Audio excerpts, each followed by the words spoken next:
तो Senju clan के साथ आखिर क्या हुआ, क्यों sage of the six path की डायरेक्ट डिसेंडेंट और नारुतो सीरीज की मोस्ट पावरफुल क्लैन होने के बाद भी पूरी नारुतो सीरीज में केवल इसका एक ही जिंदा मेंबर दिखाया गया जो कि थी सुनादे। तो ना ही एनिमे और मांगा में इस बात का कोई करेक्ट एक्सप्लेनेशन बताया गया है, पर हम इतना तो जानते हैं कि इनके साथ उचिहा और उजुमाकी की तरह इनके क्लैन के साथ कुछ कत्लेआम नहीं हुआ था। तो आखिर इसका रीजन क्या है? तो मेरी थ्योरी यह है कि हमें पता है जब तक नारुतो शुरू हुआ था तब तक उस दुनिया में 3 शिनोबी वॉर्स ऑलरेडी हो चुकी थी, और क्योंकि सेंजू क्लैन कोनोहा का लीडर है और सबसे पावरफुल क्लैन है, तो उसने लगभग तीनों उस वॉर में हिस्सा जरूर लिया होगा। अब जाहिर सी बात है अगर कोई वर्ल्ड वॉर होती है तो उसमें वर्ल्ड की जो पावरफुल कंट्रीज है उनका हिस्सा लेना एक लाजमी बात है, उनके बिना तो मतलब होगी ही नहीं। अब पाकिस्तान और बांग्लादेश के बीच में जो चीज़ें होंगी उसको हम वर्ल्ड वॉर कहेंगे भी नहीं।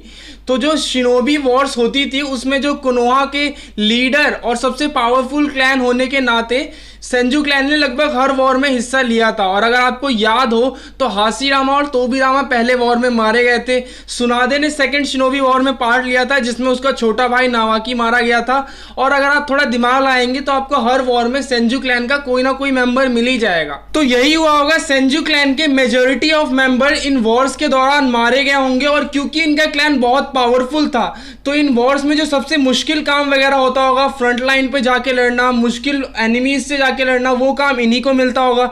और क्योंकि सेंजू क्लैन ने ये फिलॉसफी डेवलप की थी द विल ऑफ फायर, जिसमें आप अपने विलेज को सेफ्टी के लिए कुछ भी करोगे, मतलब लोगों की जान आपके जान से पहले है, तो उनकी यही माइंडसेट की वजह से कहीं ना कहीं वो अपनी जानें गंवाते होंगे दूसरे लोगों को बचाने के लिए।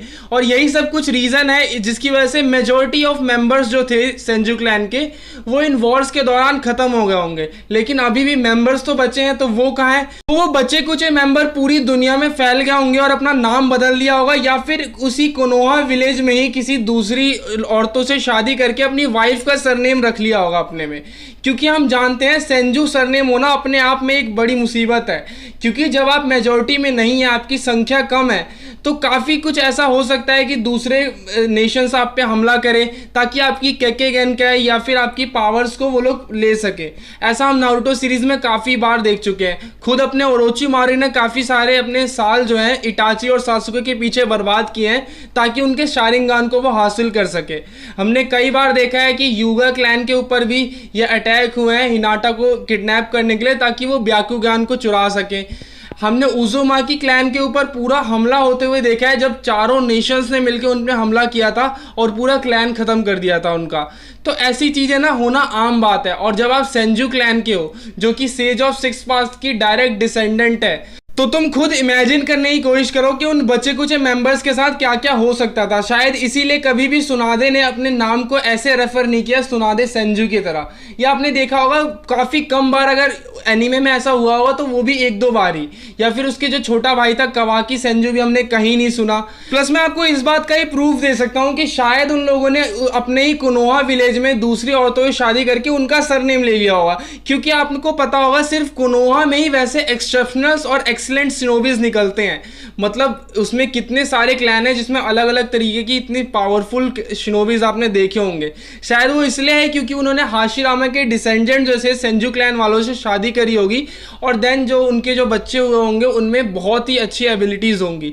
इसका एक और एग्जांपल आप ये देख सकते हैं, ओरोचिमारू ने जो वो एक्सपेरिमेंट किया था जिसमें वो हाशिरामा के सेल्स को जो है बच्चों पे ट्राई कर रहा था ताकि वो सब बच्चों में भी उसकी एबिलिटीज़ आ जाए और वो वुड रिलीज टाइप की चीज़ें कर पाए। तो उसमें केवल एक बच्चा यामाटो उसमें सक्सेसफुल हुआ था। शायद वो इसलिए हुआ होगा क्योंकि वो किसी तरीके से हाशिरामा से या फिर सेंजू क्लैन से रिलेटेड होगा। अब इसका एक और एग्जांपल मैं आपके सामने रखता हूं और अपनी थ्योरी को पूरी तरीके से प्रूफ करता हूं कि हमने अभी बोरुटो में भी देखा था कि कोनोहामारू का जो फॉर्मर टीममेट था वो भी वुड रिलीज जुत्सु इस्तेमाल कर सकता था। और हमें पता है ये चीज़ निकली कहाँ से है। ओनली हाशिरामा पहले टाइम में सिर्फ वुड रिलीज कर सकता था। उसके बाद हमने देखा ओरोचिमारू के एक्सपेरिमेंट की वजह से यामाटो भी कर सकता है और अभी देन ये भी कर सकता है। तो इन सब का रीजन आप समझ रहे हैं ना कि ये दोनों ही बंदे किसी ना किसी तरीके से डायरेक्टली या इनडायरेक्टली रिलेटेड है हाशिरामा या फिर सेंजू क्लैन से। तो उम्मीद है आज की इस वीडियो में मैंने आपको सारी चीज़ें अच्छे से समझा दी होंगी। अगर आपको समझ आई है तो लाइक कर दीजिए। अगर आपको अपने दोस्तों के साथ शेयर करना है तो जरूर करिए, अगर वो नारुतो के डाई हार्ड फैन है, क्योंकि यार उनको भी जानने का हक है कि आखिर ये सेंजू क्लैन के साथ हुआ क्या, क्योंकि एनीमे में ये हमें नहीं बताया गया है। तो जो भी है वो ये वीडियो ही है आपके सामने। और अगर आपको वीडियो ज़्यादा ही अच्छी लग गई है तो आप सब्सक्राइब भी कर सकते हैं और मेरी हेल्प कर सकते हैं इस चैनल को पूरी इंडिया का सबसे बेस्ट और पॉपुलर एनीमे चैनल बनाने का।